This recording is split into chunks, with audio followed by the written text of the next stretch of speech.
اعوذ باللہ من الشیطان الرجیم بسم اللہ الرحمن الرحیم یا ایہا الذین آمنوا صلوا علیہ وسلموا تسلیما الصلاۃ والسلام علیک یا رسول اللہ وعلی آلک و اصحابک یا حبیب اللہ۔ میرے پیارے ویورز، آپ دیکھ رہے ہیں میرا یوٹیوب چینل مرکز اسلامک ریاکشن۔ تو جس نے آج درود پاک نہیں پڑھا، ایک دفعہ سب مل کے درود پاک پڑھ لیں۔ اللہم صلی علی محمد وعلی آل محمد کما صلیت علی ابراہیم وعلی آل ابراہیم انک حمید مجید۔ اللہم بارک علی محمد وعلی آل محمد کما بارکت علی ابراہیم وعلی آل ابراہیم انک حمید مجید۔ تو ویور، آج ہم پیر اجمیر رضا قادری صاحب کا بیان لے کر آئے ہیں، جس کا موضوع ہے قناعت میں برکت ہے۔ قناعت میں برکت کا مطلب ہے اللہ تعالیٰ کی دی ہوئی نعمتوں کا پر واضح راضی ہونا اور شکر ادا کرنا۔ جو انسان قناعت اختیار کرتا ہے، اس کی زندگی میں سکون، خوشی اور برکت۔ اسلام ہمیں قناعت کے بارے میں بہت اچھی تعلیم دیتا ہے۔ قناعت ایک عظیم اخلاقی صفت ہے جس کی اسلام میں بہت تاکید کی گئی ہے۔ قناعت کا مطلب یہ ہے کہ انسان اللہ تعالیٰ کی دی ہوئی روزی اور نعمتوں پر راضی رہے اور دوسروں کی چیزوں کی لالچ نہ کرے۔ جو شخص قناعت کرتا ہے وہ دل کی دولت حاصل کر لیتا ہے، کیونکہ اصل امیری دل کی امیری ہے۔ نبی کریم صلی اللہ علیہ وآلہ وسلم نے فرمایا، اصل مالداری زیادہ مال ہونا نہیں بلکہ دل کا غنی ہونا ہے۔ قناعت کرنے والا انسان ہمیشہ شکر گزار رہتا ہے اور اللہ تعالیٰ اس کی زندگی میں برکت عطا فرماتا ہے۔ اس کے برعکس جو شخص ہمیشہ زیادہ کی خواہش میں رہتا ہے وہ کبھی مطمئن نہیں ہوتا۔ ہمیں چاہیے ہم قناعت اختیار کریں، اللہ تعالیٰ کی نعمتوں کا شکر ادا کریں اور حلال طریقے سے رزق حاصل کرنے کی کوشش کریں۔ انسان کو سکون اور کامیابی دیتی ہے۔ تو ویور، یہ تھی کچھ چیزیں جو میں نے بیان کی ہے۔ باقی حضرت صاحب کا بیان سنتے ہیں۔ وہ ہمیں بتاتے ہیں کہ اللہ تعالیٰ اور اس کے رسول حضرت محمد مصطفیٰ صلی اللہ علیہ وآلہ وسلم ہمیں قناعت کے بارے میں کیا بتاتے ہیں۔ ٹھیک ہے جی، تو ویڈیو شروع کرنے سے پہلے ایک چھوٹی سی ریکویسٹ کہ ہر اچھی چیز صدقہ جاریہ ہوتی ہے۔ اگر آپ کو یہ ہماری ویڈیو اچھی لگی ہے تو اس کو کسی نہ کسی کے ساتھ ضرور شیئر کریں۔ اللہ پاک ہم سب کے اوپر اپنا فضل و کرم کرے۔ تو چلو تو ویور، ویڈیو شروع کرتے ہیں جی۔ انتہائی عزت و تکریم کے لائق بزرگوں، قابل صد احترام بھائیوں اور دوستوں، یاد رکھیے گا کہ انسان کے اندر اللہ تعالیٰ نے خواہشات رکھی ہیں۔ اس کا دل، اس کا نفس، اس کی طبیعت خواہش کرتی ہے۔ بھوک کی خواہش، کھانے کی خواہش، پینے کی خواہش، اچھے لباس کی، اچھی خوراک کی، پھر اس کے بعد وسیع گھر کی خواہش، گاڑیوں کا شوق، نسل نو کے اندر موبائل اچھا رکھنے کا خیال، یہ خواہشات انسان کی طبیعت میں پیدا ہوتی ہیں۔ لیکن کوئی بھی چیز ایسی جس کی انسان طلب ذرا زیادہ پیدا کر لے، وہ بعض اوقات انسان کے لیے نقصان کا باعث ہو جاتی ہے۔ خواہشات نفس ثانیہ جائز حد تک ہو تو ان کو پورا کرنے میں حرج نہیں ہے، لیکن بعض اوقات رزق حلال بھی ہو، آپ کا اپنا بھی ہو، محنت کا کمایا ہوا ہو، تو پھر بھی اسے معتدل کھانا چاہیے۔ بہت زیادہ کھا لینے سے انسان کی طبیعت خراب ہو جاتی ہے، اس میں بگاڑ پیدا ہوتا ہے۔ اب کوئی شخص کہے کہ میرا اپنا پیسہ ہے اور میری خواہش ہے کہ میں اچھا کھانا چاہتا ہوں تو کھائے، لیکن ڈاکٹر کہتے ہیں حکمت کا تقاضا ہے اور سنت اور شریعت کا سبق یہ ہے کہ اگر بھوک رکھ کے کھائے گا تو طبیعت بہتر رہے گی، ٹھیک رہے گی، ورنہ بیمار ہو جائے. ایسے ہی ہے. تو آپ کی کوئی خواہش اگر جائز بھی ہے تو آپ کو منع نہیں کیا جا رہا، آپ اپنی خواہش کو پورا کریں، لیکن جائز خواہشات کی اگر ایک حد تک ہو تو اچھی رہتی ہے. اگر وہ حدود سے تجاوز کرنے لگتی ہے تو وہ تکلیف کا باعث بننے لگ جاتی ہے، بندے کو پریشان کرتی ہے. اور پھر آہستہ آہستہ لوگ خواہش کے نام پر حریص ہونے لگتے ہیں، لالچی ہونے. مثلا ایک بات ہے، آپ اس کو سمجھیے گا، کسی شخص کا اچھا کھانا کھانے کی خواہش، روز ایک نیا ہوٹل تلاش کرے گا، وہ اس کے منہ کو ذائقہ لگ گیا، آپ دیکھ لیجیے گا، نئے سے نئے کھانے، نئے سے نئے پروگرام، نئی سے نئی جگہوں پہ جانا، دوستوں سے مشاورت کرنا، پیسے ڈال کے کھانے کھاتے ہیں، پھر نکلتے ہیں، پھر دور دراز کا سفر، ختم نہیں ہوگی بات، وقت بھی ضائع ہوگا. بہت زیادہ کھانے کھانے سے نفسانی خواہشات بھی بڑھ جاتی ہیں، بیمار ہونے لگتا ہے انسان. کسی شخص کو خواہش ہے اچھی گاڑی کی تو گاڑیاں تو ہر روز نئی سے نئی ماڈل کی آتی رہتی ہیں، تو پھر کیا کرے گا؟ آخر کس حد تک وہ اس خواہش کی تکمیل کرے گا؟ یہاں تو روز ایک نئی گاڑی آ رہی، نتیجہ کیا ہے؟ اسی میں زندگی لگا دے گا. موبائل کا ماڈل ایک ختم ہوتا ہے اور ایک نیا نکل آتا ہے. آپ کس حد تک جائیں گے؟ آخر کیا کریں گے؟ کہیں تو کوئی نتیجہ ہونا چاہیے ان چیزوں. تو میرے بھائی کہیں بریک لگانی ہے، کہیں رکنا ہے، کہیں آپ کو قناعت کرنی ہے، کہیں آپ کو ٹھہرنا ہے. اور پھر اس کے لیے لوگ کیا کرتے ہیں؟ لوگ سوال کرتے ہیں، لوگ ہاتھ پھیلاتے ہیں. بعض لوگ ایسے بھی ہم نے دیکھے ہیں جن کی طبیعت اس طرح کی ہو جاتی ہے کہ وہ کہیں بھی کچھ چیز دیکھ لیتے ہیں تو حرص پیدا ہوتا ہے، لالچ پیدا ہوتی ہے. اس سے بچنا انسان کو روحانی طور پر مضبوط کرتا ہے. سیاستہ میں حدیث ہے، نبی اکرم صلی اللہ تعالی علیہ وسلم، نبی اکرم صلی اللہ تعالی علیہ وسلم ارشاد فرماتے ہیں کہ اللہ تعالیٰ نے جب جنت کو پیدا فرمایا تو حضرت جبریل امین علیہ السلام کو بھیجا کہ آپ جنت کو دیکھ کے آئیں. اب جنت کے انعامات، جنت کا فضل، جنت کا کمال، جنت کی نعمتیں، جنت کا حسن، یہ ساری چیزیں حضرت جبریل امین علیہ السلام نے جب دیکھی تو عرض کی مالک ہر شخص خواہش کرے گا جنت میں جانے کی. تو حضور علیہ السلام فرماتے ہیں، اللہ کریم نے فرمایا ذرا وہ مشقتیں بھی دیکھ لو جو جھیل کے جنت میں جانا ہے. تو حضرت جبریل امین نے جب ان مشقتوں کو دیکھا تو کہا مالک مشکل ہے، لوگ توجہ کریں تو ان مشقتوں کی جنت میں جانے کا شوق تو ہے، لیکن وہ مشقتیں جن کو عبور کر کے جنت میں جانا ہے، ان مشقتوں کی طرف لوگوں کا راغب ہونا یہ آسان نہیں ہے. تو پھر اللہ تعالیٰ نے جہنم کو پیدا کیا تو جناب جبریل امین علیہ السلام سے فرمایا کہ ذرا دیکھ کے آؤ جہنم کا ہولناک منظر، بھیانک صورتحال. حضرت جبریل امین علیہ السلام نے دیکھی تو آگے اس کی مالک کوئی بھی نہیں جانا چاہے گا، کبھی کوئی پسند نہیں کرے گا دوزخ کی طرف جانا. تو فرمایا ذرا ان چیزوں کو بھی دیکھ لو جو جہنم میں لے جائیں گی. تو خواہشات نفسانیہ، وہ چیزیں جو دنیا میں بندے کو لذت دیتی ہیں، وہ ساری چیزیں حضرت جبریل امین علیہ السلام نے جب دیکھی، ان چیزوں پر نظر پڑی تو عرض کرنے لگے مالک یہ تو مشکل ہے کہ دوزخ سے بچ سکے. اس لیے کہ وہ جتنی نفسانی خواہشات ہیں، اچھا مزہ سے روٹی کا ہی نہیں، لوگوں کو باتیں کرنے کا بھی مزہ ہے.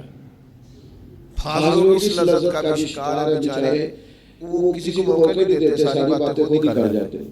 پروٹوکول کا بھی مزہ ہے. اور بھی کئی سے کئی بیماریاں. حضرت حارث محاسبی رحمۃ اللہ علیہ فرمایا کرتے تھے دیندار کہلانے والے لوگ نفس کی باریک چالوں کا شکار ہوتے ہیں. نیکی، تقوی اور پرہیزگاری کے نام پر دینی تعارف رکھنے کے باوجود تو بھائیوں ہر خواہش پوری نہیں کی جاتی. نفس بچے کی طرح ہوتا ہے، آپ ایک بات مانیں گے وہ ایک اور آپ کے سامنے رکھ دیں. کہیں قناعت کرنا. اللہ تعالیٰ نے قرآن مجید میں سورۃ البقرہ کے اندر اصحاب صفہ کی شان بیان کی. کہا کہ ان لوگوں کا حق ہے کہ تم ان پر خرچ کرو جو اللہ کی راہ میں روک دیے گئے ہیں. وہ محنت نہیں کر سکتے, باہر نہیں نکل سکتے, چل پھر نہیں سکتے. فرمایا تم انہیں ان کی صورتوں سے پہچانو گے, لیکن ان کی شان پتہ کیا ہے؟ لا یسألون الناس الحافا. ضرورت مند ہے وہ, اللہ کا قرآن کہتا ہے. سبحان اللہ. لا یسألون الناس الحافا. وہ کسی سے لپٹ کر سوال نہیں کرتے. وہ سوال نہیں کرتے کسی کے سامنے کہ کہیں گڑ گڑانا نہ پڑے. آج کتنا لالچ ہے لوگوں کے دل. آپ یقین کریں, میں نے بڑے اس طرح کے غریب دیکھے ہیں کہ ان کے پاس کروڑوں روپے ہیں لیکن بندے غریب ہیں. لاکھوں پڑے ہیں پر غریب ہیں. کیوں؟ کہ نفس کی دوڑ ختم نہیں ہو رہی. انہیں ایک اور ارب پتی آدمی ہے, وہ سونے نہیں دیتا. اس کی پجاور, اس کی گاڑی, اس کے بنگلے, وہ نیند نہیں آتی. اتنے غریب ہیں, مالدار ہونے کے باوجود ان کی غریبی پر ترس آتا ہے کہ یار تم بس کر دو, اب اس لالچ سے, اس حرص سے, اس حوث سے باہر نکلو. وہ جیسا حضرت صاحب بیان فرما رہے ہیں کہ قناعت کریں, ٹھیک ہے, تو غیر ضروری خواہشات کو, ٹھیک ہے, وہ انہوں نے سارا بتایا کہ گاڑی ہو گئی, موبائل ہو گیا, یا کوئی بھی گھر مکان, اس طرح کی چیزیں, ٹھیک ہے, خواہشات ہیں نا دل کی, یہ لیا, کوئی نہیں آ گئی تو وہ لے لیا, تو اس سے بچنا چاہیے, ٹھیک ہے. تو آدمی کتنی دیر یہ خواہش کرے گا, ٹھیک ہے, آخر ایک دن کہیں نہ کہیں تو ٹھہرنا نا, ٹھیک ہے جی. تو یہ رکنا چاہیے, لالچ نہیں کرنا چاہیے, ٹھیک ہے. اگر کسی کے پاس گاڑی ہے, آپ کے پاس موٹر سائیکل ہے, تو آپ اس گاڑی والوں کو نہ دیکھیں, آپ اپنے سے نیچے والے کو دیکھیں کہ جس کے پاس سائیکل ہے, ٹھیک ہے. تو جب ہم اپنے سے اوپر والے کو دیکھتے ہیں تو ہمارے دل میں پھر لالچ آتا ہے, خواہش آتی ہے, تو پھر وہ انسان اس کو پورا کرنے کے لیے جائز ناجائز کوئی بھی کام ہو وہ کر گزرتا ہے. تو لہذا اس سے بچنا چاہیے. چلے تو آگے چلتے ہیں. امام احمد بن حنبل کے دو جملے نبی پاک کی حدیث کے, قربان جاؤ کیا انداز تکلم ہے, یا رسول اللہ عزت کیا ہے, صلی اللہ علیہ وسلم. تو حضور فرمانے لگے جو رب نے تجھے دیا اس پہ راضی ہو جا تو عزت والا ہو جائے. سبحان اللہ. حضور ذلت کیا ہے؟ فرمایا لالچ نہ کرنا کبھی, ذلیل ہو جائے. حرص میں, ہوس میں, لالچ میں ذلت ہے, اور رب جو دے دے اس پہ راضی ہونے میں عزت ہے. سبحان اللہ. باعزت وہ آدمی ہے جو قناعت پسند ہے, جو اللہ کی عطا پر راضی ہے. بھائی حرص نہیں, دوسروں کی چیزیں دیکھ کر کبھی رال نہیں ٹپکنی چاہیے کہ جو مال جس کا ہے اللہ نے اسے دیا ہے, میرے لیے وہ بہتر ہے جو رب نے مجھے دیا ہے. جو رب نے اس کے لیے پسند کیا ہے وہ میرا تھوڑی ہے, میرا تو وہ ہے جو مالک نے میرے لیے پسند کیا ہے. وہ ہمارے بڑے خطیب تھے زبردست, اور اللہ تبارک و تعالی اللہ ان کی قبر پہ رحمت کرے. بعض اوقات بڑے سادی بات کرتے تھے. ایک صاحب نے ان سے کہا شاید فکر نہیں کرنی, پیسے سارے تھوڑے ہیں. کہنے لگے نہیں بھائی میں بڑی فکر ہے, میرے وہ جڑے میرے لیے بھیج دے. میں ایسے ہی بے فکر نہیں ہوتا جڑے تیرے نے ہو, تیرے نے, میں تیرے پیسے تے بے فکر کیوں ہوا, جڑے تیرے نے ہو تیرے نے, جڑے میرے نے ہو وہ میرے نے. میں بلا وجہ تیری اس بات پہ بھروسہ فکر نہیں کرتے, پیسے بڑے نے تیرے کو بڑے نے بھائی, میں نے بھی ضرورت ہے, میں ہوتی فکر ہے. اس کو سمجھیں آپ اس چیز کو, یہ استغنا ہے. اور نبی پاک علیہ الصلوۃ والسلام نے ارشاد فرمایا جو بندہ غنی ہونا چاہتا ہے نا, جو لوگوں سے بے نیاز ہونا چاہتا ہے, اللہ اسے بے نیاز کر دیتا ہے. سبحان اللہ.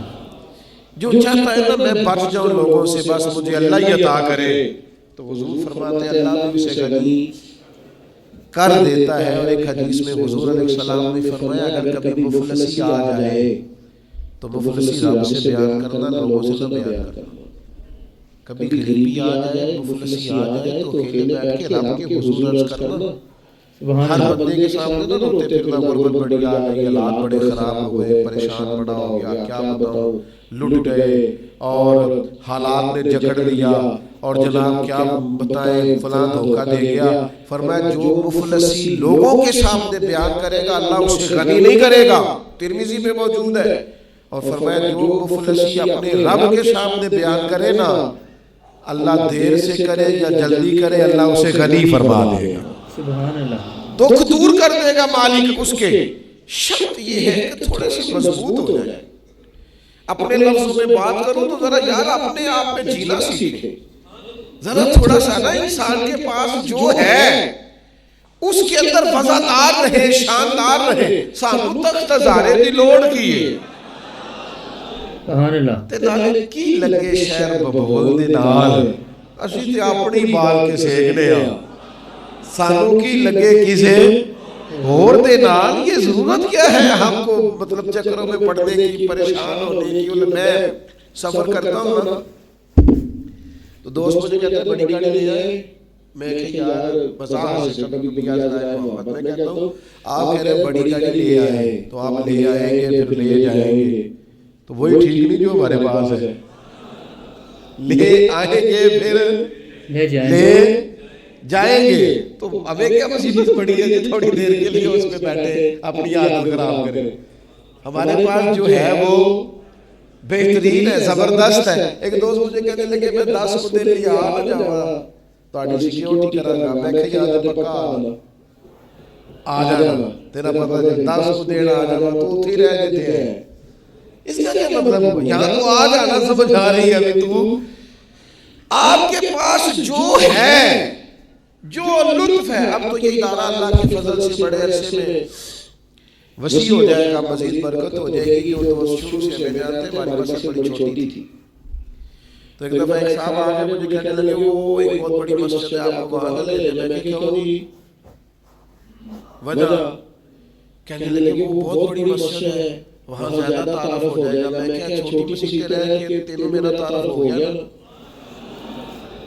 ہو گئی نا، آگے نا میرے بھائی، تو انشاءاللہ تعالیٰ باقیوں کو بھی تعارف ہو جائے گا۔ آپ پریشان نہ ہو، ہمیں جو رب نے دیا اتنا شاندار دیا ہے، اتنا شاندار دیا ہے کہ میں تو ناز سے کہا کرتا ہوں خدا جانے بلندی ہے کہ پستی، پر جہاں میں ہوں وہاں کوئی نہیں ہے۔ سبحان اللہ، خدا جانے یہ بلندی ہے کہ پستی، پر جہاں میں ہوں وہاں کوئی نہیں ہے۔ اس لیے بھائی تو وہ جیسے حضرت صاحب بیان کر رہے ہیں کہ اللہ پاک جس حال میں بھی رکھے اس کا شکر ادا کرنا چاہیے۔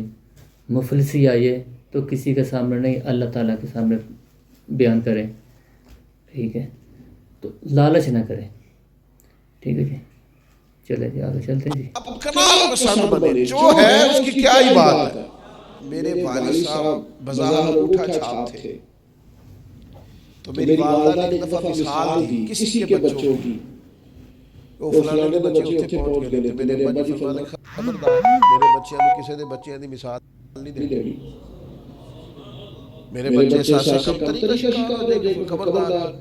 فرمایا میرے بال سارا نہ چلے گی، سبحان اللہ، ہمیں مجبور کریں کہ گلی محلے کے بچوں کو دیکھ کے تو یہ بیچارے پریشان ہوتے تھے کہ وہ کتنی پہنچ کے نہیں دیکھتے رہے۔ خبردار، جہاں ہے سب سے بہتر ہے، خدا کا شکر ہے۔ آپ فالو کریں کسی کو کرنا ہو پر نیکی کے کام میں کریں، پرہیزگاری کے کام میں کریں کہ یار وہ تقوی میں کہاں پہنچ گیا۔ اور یہی حضور نے ہمیں حکم دیا، نبی کریم علیہ السلام فرمانے لگے دنیا داری میں دیکھنا تو اپنے سے نیچے دیکھنا، دین میں دیکھنا تو اپنے سے اوپر دیکھنا۔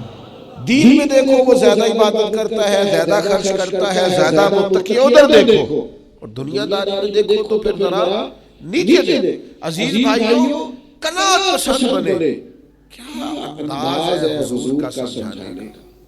یعنی ایک مبارک مجھے میرا بھائی دے رہا ہے، ایک مبارک مجھے میرا شاگرد دے رہا ہے، ایک مبارک مجھے میرا کوئی استاد دیتا ہے، اس میں مزہ ہی اور ہے۔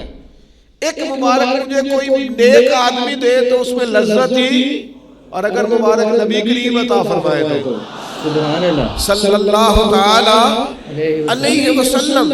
اگر حضور مبارک نے تو امام طبرانی لکھتے ہیں، امام ترمذی لکھتے ہیں، حضرت فضالہ رضی اللہ تعالیٰ عنہ حدیث کے راوی ہے، حضور فرمانے لگے اسے مبارک ہو جسے اللہ نے اسلام کی ہدایت عطا فرمائی، پھر اس کی ضرورت کے مطابق روزی عطا کی، اور پھر اس روزی پر اللہ نے اسے قناعت بھی عطا فرمائی۔ سبحان اللہ۔ اسے حضور مبارک دیتے، فرمایا تمہیں مبارک ہو کہ تمہیں اسلام کی ہدایت ملی ہے، ضرورت کے مطابق روزی ملی ہے، روزی پر قناعت ملی ہے، تمہارے اندر ٹھہراؤ ہے، حوصلہ ہے، صبر ہے۔ بھائیو بے چین نہ رہا کریں، آپ کسی کا مال دیکھیں گے پریشان ہو جائیں گے، آپ کسی شخص کا گھر بار بار دیکھیں گے تو آپ الجھ جائیں، آپ کے پاس جو ہے وہ سب سے بہتر ہے، آپ کو اللہ نے جو عطا کیا ہے وہ ساری دنیا سے اچھا عطا کیا ہے۔ اور پھر خدا کبھی کسی بندے کی، میرے صاحب قبلہ عالم رحمت اللہ علیہ ہمیں فرمایا کرتے تھے کہ دین کے لیے بھی کسی چیز کا مطالبہ کرنا تو وہ بھی لٹ لٹ کے نہیں کرنا، یہ کام ہے نا۔ میرے دوستوں کا مجھ سے شکوہ ہے کہ اگر آپ چاہیں تو بڑی جلدی بھی ہو سکتا ہے، اور اس میں کوئی شک نہیں جو امید ہے، لیکن جو اپنے مزاج ہے اس مزاج کا سودا نہیں کرنا چاہتا، جو اپنی طبیعت ہے اس طبیعت سے باہر نہیں جانا چاہتا، جو جگہ ہے نا وہ مطلب آپ یقین کریں کہ بڑی پرانی بات ہے، اب تو میرے بال سفید ہو رہے ہیں تو اب تھوڑی طبیعت ٹھنڈی ہو گئی ہے، بعض معاملات میں بڑا جلالی ہوتا تھا کسی زمانے میں، تو اس وقت 5,000 کا نوٹ نیا نیا آیا تھا، تو ایک صاحب نے نا مسجد کے لیے 5,000 روپیہ دیا، تو پہلے کھولا پھر سیدھا کیا، اور سیدھا کر کے نا اس نے ایسے کر کے 10-15 لوگ بیٹھے تھے، کہا صاحب میں مسیح رکھ لو، تو میں 5,000 اور کولوں گٹیا نال لایا، میں کہا تسی رکھ لو تو زیادہ لوگ کہنے لگے یہ کیڑا سٹائل ہے، میں کہا جنہا تو اٹھا سٹائل سے نہ دینے دا، یہ ہوتا جواب ہے۔ آپ کو پتہ نہیں ہے یہ اللہ کے گھر میں آپ دے رہے ہیں، آپ جانتے نہیں ہماری طبیعت کو، آپ کو پتہ نہیں ہمارا کیا آپ کا انداز ہے، یہ اللہ کے رستے میں آپ دے رہے ہیں، جائیں جا کے کہیں اور دے لے، سانو تخت ہزارے دی لوڑ کی۔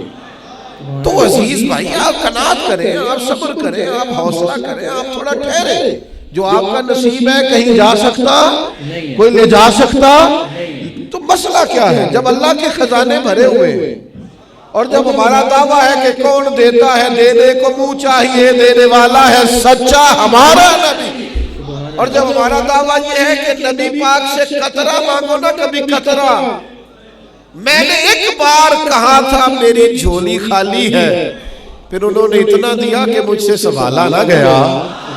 تو پھر آپ یہ کیا مطلب، ایک طرف آپ کہتے ہیں میں حضور کا منگتا ہوں، اور دوسری طرف آپ کی رال ٹپکتی ہے کسی کا مال دے کے، اس کا معنی کیا ہوا؟ تھوڑا رکے یار، یہ ان حدیثوں کو نچوڑے نا، اگر آپ ان روایات کا رس نکالے تو پوری زندگی آپ کی میٹھی ٹھنڈی اور خوشبودار ہو جائے۔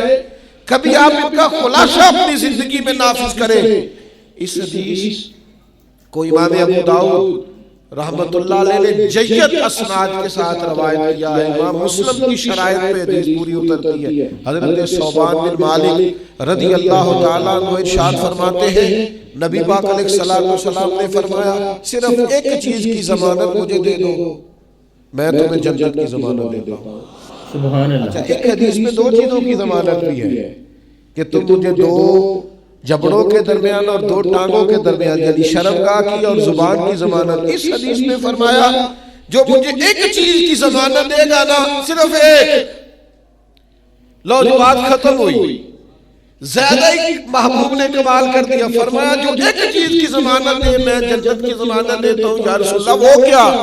فرمایا تم مجھے ضمانت دو کہ کسی دنیا دار سے سوال نہیں کرو گے۔ سبحان اللہ۔ دو مجھے ضمانت، کسی مالدار دنیا دار سے سوال نہیں کرو گے، تم مجھے اس کی ضمانت دے دو، میں تمہیں جنت کی ضمانت دیتا ہوں۔ حضرت ثوبان بن مالک رضی اللہ تعالیٰ عنہ فرماتے ہیں اللہ کی قسم، اللہ کی قسم دوبارہ زندگی میں کبھی کسی سے سوال نہیں کیا۔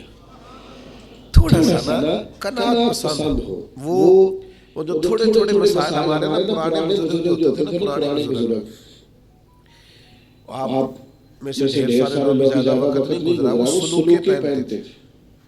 بنیان جہاں لوگ آج پہنتے ہیں سلوکے پہنتے تھے. میرے دادا جی, ابا جی, نانا جی, میں نے اپنے بزرگوں کے علاقے میں میں نے بزرگوں کو دیکھا. ایک بزرگ کو میں نے دیکھا سلوکے کی جیبیں زیادہ ہوتی تھی, تو ان سے کہا جیبیں زیادہ کیوں ہیں؟ کہنے لگے تھوڑی سی زمین ہے, تھوڑی سی آمدن ہوتی ہے, تو میں نہ پھر سلوکے میں جیبوں میں تقسیم کر لیتا ہوں کہ یہ اتنی سی رقم اگلے 20 کے لیے رکھ لی ہے, یہ رقم گھر کے خرچے کے لیے رکھ لی ہے, یہ سلوکے کی تیسری جیب میں نے تھوڑی سی رقم غریبوں مسکینوں کے لیے رکھ لی ہے. سبحان اللہ. ایک اور بڑا میٹھا جا کام کہنے لگے چوتھی رکھی ہے کدے لئی, تیاں دیاں لئی. سبحان اللہ. اوئے ہوئے, اس سادگی پہ کوئی مر ہی جائے کیوں نہ. اینا بیٹیوں نے آنا ہے, بہنوں نے آنا ہے. اور وہ لوگ جب پیسے نکالتے تھے تھوڑے تھوڑے تو بادشاہ نظر آتے. بادشاہ مالی طور پر زیادہ مضبوط لوگ نہیں ہوتے تھے, لیکن نفسانی خواہشات تھوڑی, دائرہ کار تھوڑا, اور ہرس, ہوس, لالچ, طمع, اس سے مبرہ لوگ جو اللہ نے دیا اس میں مطمئن, سیلف میڈ. آپ میں کیسے بتاؤں کہ دور ایسا آ گیا ہے, لوگ آپ ناراض نہ ہو جائے مجھ سے, تو طریقہ یہ ہے کہ میں نے لوگوں کے پیسوں سے کاروبار کرنا. یہ باقاعدہ ٹرینڈ چلتا ہے.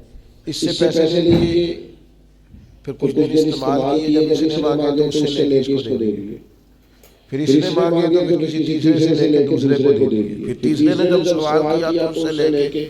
یہ ڈھیر سارے لوگوں کو پتہ ہے اس بات, وہ کیا کر رہے ہیں, یہ کاروبار ہو رہا ہے, یہ تجارت ہو رہی ہے. یہ آپ کیا کر رہے ہیں, لوگوں کے پیسوں پہ کمائی کر دی. آپ نے کوئی کمائی نہیں کر دی, اللہ نہ کرے آپ رسوا ہو جائیں گے, یہ تکلیف دے گی. جس دن یہ بات کھلے گی اس دن آپ کے لیے تکلیف کا باعث ہو. جب لوگوں کو پتہ چلے گا پھر آپ کا اعتماد خراب ہو جائے گا, پھر آپ کا وہ جو وقار کا اور بھرم کا جو اللہ تعالیٰ نے ایک نظم بنایا وہ ٹوٹ جائے گا. ایسا کیوں کریں, کیا ضرورت ہے؟ آپ کے پاس جو ہے اس میں مطمئن رہنا شروع کریں, جو ہے اس پر قناعت کریں. قناعت میں عزت ہے, قناعت میں بردباری ہے. میرے بھائیوں, زیادہ خواہشات ہی نہیں, تھوڑا سا محدود سا دائرہ کا. وہ لوگ کتنے پیارے ہوتے تھے جو 2 جوڑوں میں خوش رہتے تھے.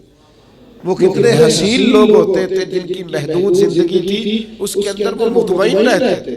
اب تو میرے بھائی لوگوں سے ڈیسائیڈ نہیں ہوتا, الماری میں کپڑے اتنے لٹکے ہیں کون سا پہننا, جوتے اتنے پڑے ہیں آج کون سا پہنوں, ڈیسائیڈ ہی نہیں ہوتا. اور پھر سارا میک اپ کرنے کے بعد بھی مطمئن نہیں ہے کہ میں اچھا لگ رہا ہوں کہ نہیں لگ رہا, اے ٹھیک ہے کہ نہیں, اے ٹھیک ہے کہ نہیں. او بھائی تو بالکل ہی ٹھیک نہیں, تیرے کل سماحل ہی زیادہ ہے. یہ تھوڑا سا اگر کم ہو اور تیرا دائرہ کار ذرا محدود ہو تو تیرے لیے آسان ہو جائے. دیکھو نا نبی کریم علیہ السلام نے کیا بیان فرمایا. حضرت سہل بن سعد رضی اللہ تعالیٰ عنہ حدیث کے راوی ہیں, ارشاد فرماتے ہیں کہ حضرت جبریل امین علیہ السلام حضور کی بارگاہ میں آئے اور آ کے عرض کی کہ اللہ کے رسول صلی اللہ تعالیٰ علیہ وسلم میں عرض کروں آپ کی خدمت میں کہ مومن کی عزت کیا ہے. سبحان اللہ. تو حضور نے فرمایا جبریل بتائیے. تو عرض کرنے لگے یا رسول اللہ, مومن کی عظمت تہجد پڑھنے میں ہے اور اس کی عزت لوگوں سے بے نیاز ہو جانے میں. لوگوں کے مال پر کبھی بھی توجہ نہیں, یہ اس کی عزت ہے. اور اگر ساتھ عظمت بھی چاہتا ہے پھر جب دنیا سوئی ہو تو اپنے رب کے حضور تہجد کے لیے کھڑا ہو جائے. سبحان اللہ. پھر عزت بھی ہو گئی اور ساتھ عظمت بھی نصیب ہو گئی. معنی کیا ہے؟ معنی کیا, لوگوں کی طرف جھکاؤ کی بجائے اپنا جھکاؤ اللہ کی جانب کرے. لوگوں کی طرف دیکھنے کی بجائے اپنی توجہ اپنے مالک کی طرف کرے. جب ہم چھوٹے ہوتے تھے تو کچھ لوگ نہ کہانیوں میں زندہ رہتے تھے, بڑے بڑے کہانیاں سنایا کرتے تھے. اور کہانیوں میں ایک کہانی کا مرکزی نقطہ یہ ہوتا تھا کہ خزانہ مل گیا فلانے کو. تو یہ خزانہ بڑی نعمت تھا.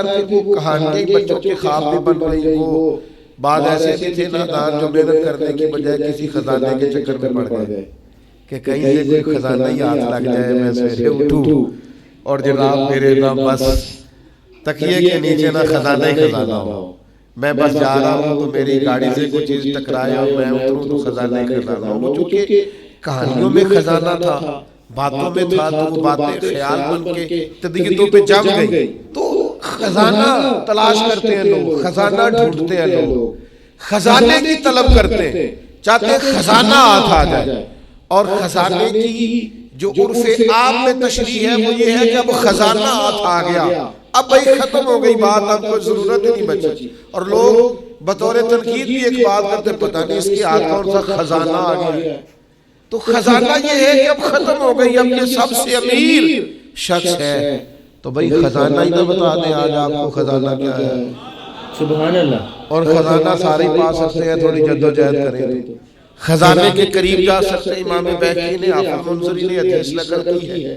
حدیث کے راوی حضرت جابر ابن عبداللہ رضی اللہ تعالیٰ عنہ ہے. حضرت جابر ابن عبداللہ رضی اللہ تعالیٰ عنہ فرماتے ہیں نبی کریم علیہ السلام نے فرمایا قناعت ایک ایسا خزانہ ہے سبحان جو اللہ. کبھی ختم ہی نہیں ہوگا, ہمیشہ تمہارے پاس ہی رہے گا.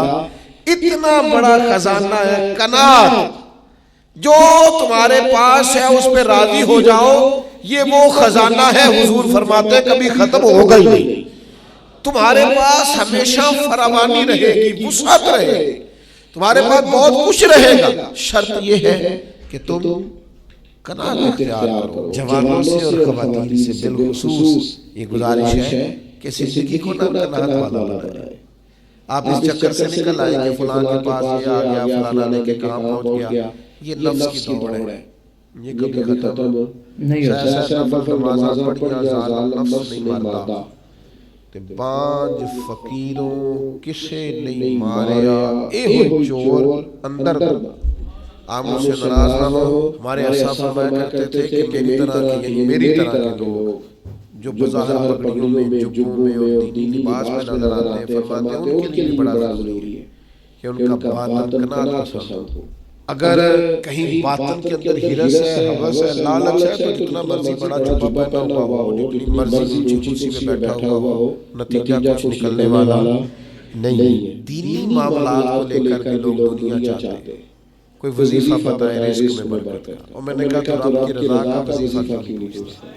سبحان کوئی اللہ. وظیفہ بتائے قرض اترنے کا, پوچھ یہ بھی, پر تو اللہ کی رحمت حاصل کرنے کا وظیفہ کیوں نہیں پوچھتا. اپنی طبیعت کے اندر اس بات کو جاگزی کرے کہ ہم نے قناعت پیدا کرنی ہے, ہم نے قناعت پسند رہنا ہے. اور پھر حضرت شفیق بلخی رحمۃ اللہ تعالیٰ علیہ سے ایک شخص نے آ کے کہا تھا حضور میں بے چین بڑا رہتا ہوں, بے قراری بڑی ہے, اضطراب بڑا ہے, دل بڑا پریشان رہتا ہے. حضرت شفیق بلخی رحمۃ اللہ علیہ فرمانے لگے ایک چیز ہے جو بندے کو راحت میں مبتلا کرتی ہے, اس کے وجود کو ٹھنڈا کر دیتی ہے. وہ کیا ہے؟ کہا وہ قناعت ہے. لالچ چھوڑ دے. تھوڑا سا نا میں کیسے آپ کی خدمت میں عرض کروں کہ بعض لوگ اس لالچ کی وجہ سے اپنے بچوں کو وقت نہیں دے پاتے, اپنے بیمار ماں باپ کو ٹائم نہیں دے پاتے. اس لالچ اور ہرس اور ہوس کی وجہ سے ڈھیر ساری دشمنیاں مول لے لیتے. اور جب یہ لالچ اور ہرس ہوس بڑھ جاتا ہے, پھر لوگ کسی شخص سے ڈیلنگ نہیں کرتے, وہ پیسوں سے ڈیل کرتے. وہ دیکھتے ہیں میں فلان آدمی سے کیسے نفع اٹھا سکتا ہوں. مومن کی جو ایک خوبصورت روحانی معنوی اور حسین زندگی ہوتی ہے, وہ اس زندگی کا لطف نہیں پا پاتے. کیوں؟ اس لیے کہ ہر چیز کو پیسوں میں تولتے ہیں, ہر چیز کو شہرت میں تولتے ہیں, ہر چیز کو خود پسندی میں تعریف میں تولتے ہیں. تو کریں محنت کریں, جدوجہد کریں, آگے بڑھیں, لیکن قناعت والے زندگی اختیار کریں, ہرس ہوس لالچ سے بچیں. اللہ سمجھنے کی توفیق دے. توبے پر